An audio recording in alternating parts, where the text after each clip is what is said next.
નમસ્કાર વિદ્યાર્થી મિત્રો, આજે આપણે કુદરતી સંસાધનમાં જળ સંસાધન વિશે સમજ મેળવીશું. તો ચાલો શરૂ કરીએ. પાણી આપણે સૌ જાણીએ છીએ કે એ જીવન માટે કેટલું જરૂરી છે, બરાબર ને? પણ એક મિનિટ વિચારો, આખી પૃથ્વી પર ભલે 70% પાણી હોય, પણ એમાંથી આપણા કામનું એટલે કે પીવાલાયક અને વાપરવાલાયક પાણી તો સાવ નજીવું છે. તો ચાલો આજના આ વિશ્લેષણમાં આપણે આપણા આ સૌથી અમૂલ્ય સંસાધનની આખી કહાણી સમજીએ કે તે ક્યાંથી આવે છે, તેના પર કેવા જોખમો છે અને સૌથી અગત્યનું, આપણે તેને બચાવી કેવી રીતે શકીએ. આ આખી વાતને બરાબર સમજવા માટે આપણે આપણી આ સફરને 5 ભાગમાં વહેંચી છે.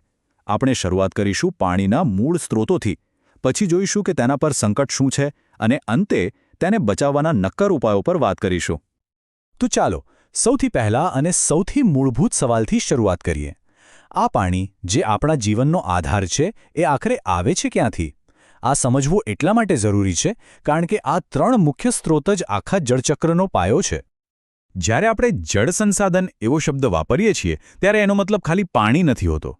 ના, એનો મતલબ છે એક આખી કુદરતી સિસ્ટમ. નદીઓ, તળાવો, જમીનની નીચેનું પાણી જે આપણને જીવન ટકાવી રાખવા માટે પાણી પૂરું પાડે છે. જો આ સિસ્ટમ ખોરવાઈ જાય તો આપણું પર્યાવરણ અને આપણું અર્થતંત્ર બંને પડી ભાંગે. તો મુખ્યત્વે પાણી આપણને 3 જગ્યાએથી મળે છે. પહેલું, જે સીધું આકાશમાંથી વરસે છે, એટલે કે વૃષ્ટિજળ. બીજું, જે આપણને નદી, તળાવ અને સરોવરોના રૂપમાં ધરતીની સપાટી પર દેખાય છે, એટલે કે પૃષ્ઠીય જળ.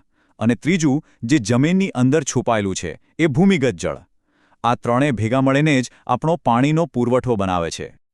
હવે પાણીનો જે સૌથી મોટો સ્ત્રોત છે, વરસાદ, એની એક ગંભીર વાત એ છે કે એ બધે સરખો નથી વરસતો. એમાં જમીન આસમાનનો ફરક છે.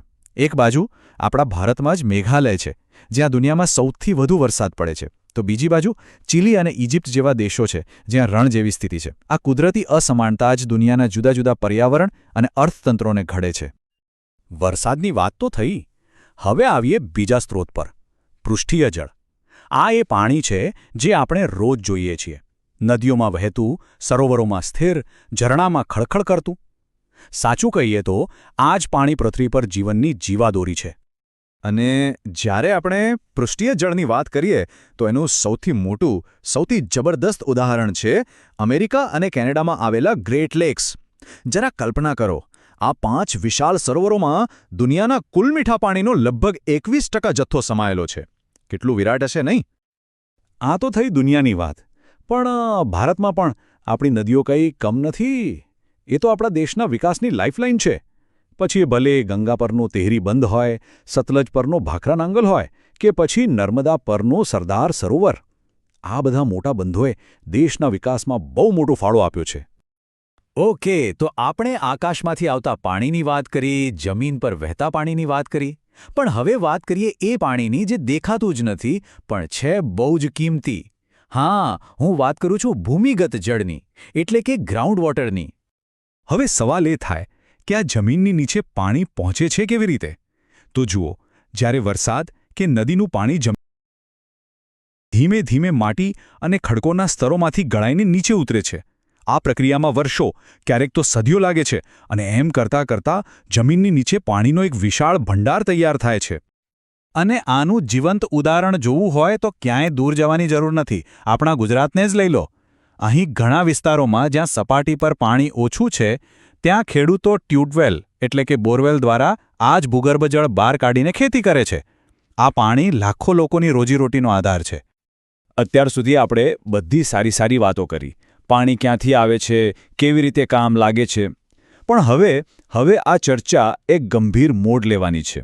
કારણ કે હવે આપણે વાત કરીશું એ ખતરાની જે આપણા આ અમૂલ્ય સંસાધનને ધીમે ધીમે બરબાદ કરી રહ્યો છે.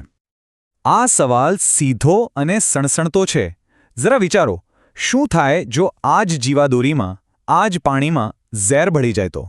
એની અસરો આપણે કલ્પના પણ ન કરી શકીએ એટલી ભયંકર હોઈ શકે છે. અને દુઃખની વાત એ છે કે આ ઝેર ફેલાવા પાછળ કોઈ એક કારણ નથી. ખેતરોમાંથી વહીને આવતા જંતુનાશકો, ધાર્મિક વિધિઓ પછી નદીમાં પધરાવાતો કચરો, શહેરોની ગટરો અને ફેક્ટરીઓનું કેમિકલવાળું પાણી, અને સૌથી ખતરનાક, ગેરકાયદેસર રીતે બોરવેલમાં રસાયણો ઠાલવી દેવા. આ બધું ભેગું થઈને આપણા પાણીને ઝેરી બનાવી રહ્યું છે. અને આ પ્રદૂષણની અસર કોઈ એક જગ્યાએ નથી થતી. આ ચાર્ટ જુઓ. એ ખાલી નદી તળાવને જ ગંદા નથી કરતું, એ જમીનની નીચે રહેલા પાણીને પણ બગાડે છે અને છેવટે આપણી જમીનને પણ નકામી બનાવી દે છે, કારણ કે આ બધું એકબીજા સાથે જોડાયેલું છે. આખી વાતનો સૌથી ખતરનાક મુદ્દો તો હવે આવે છે. વિચારો, એ જ કેમિકલવાળું ગંદુ ભૂગર્ભ જળ જ્યારે ખેતીમાં સિંચાઈ માટે વપરાય ત્યારે શું થાય? એ ઝેર અને ક્ષાર જમીનમાં ઉતરે છે. પરિણામે જમીન ધીમે ધીમે ખારી અને બંજર બની જાય છે. એનાથી પાક તો બગડે જ છે, પણ એ પાક ખાવાથી લોકોના સ્વાસ્થ્ય પર પણ ગંભીર અસરો થાય છે. ઓકે, સમસ્યાઓ બહુ મોટી છે, એમાં કોઈ શંકા નથી, પણ એનો મતલબ એ નથી કે કોઈ રસ્તો જ નથી. બિલકુલ છે. તો ચાલો હવે આપણે સમસ્યાઓમાંથી બહાર નીકળીને ઉકેલો તરફ નજર કરીએ, એવા પગલાં પર જે આપણને એક સ્વચ્છ ભવિષ્ય તરફ લઈ જઈ શકે છે. સારી વાત એ છે કે આપણી પાસે એકદમ પ્રેક્ટિકલ ઉપાયો છે, જેમ કે ખેતીમાં રાસાયણિક ખાતરોને બદલે સજીવ ખેતી અપનાવવી, આપણી પરંપરાઓને એવી રીતે નિભાવવી કે પર્યાવરણને નુકસાન ન થાય, શહેર અને ઉદ્યોગોના ગંદા પાણીને ટ્રીટમેન્ટ આપીને જ નદીમાં છોડવો, વરસાદી પાણીનો સંગ્રહ કરવો અને ગેરકાયદેસર પ્રદૂષણ ફેલાવનારાઓ સામે કડક પગલાં લેવા. પણ એક વાત પાક્કી છે, આ કામ કોઈ એક વ્યક્તિ કે એક વિભાગનું નથી. પાણી બચાવવું હોય તો, જેમાં ચાર્ટમાં બતાવ્યું છે, ખેડૂત, ઉદ્યોગપતિ, શહેરમાં રહેતા લોકો, આપણી સામાજિક સંસ્થાઓ અને સરકાર બધાએ સાથે મળીને એક થઈને કામ કરવું પડશે. આ આપણી સૌની સંયુક્ત જવાબદારી છે.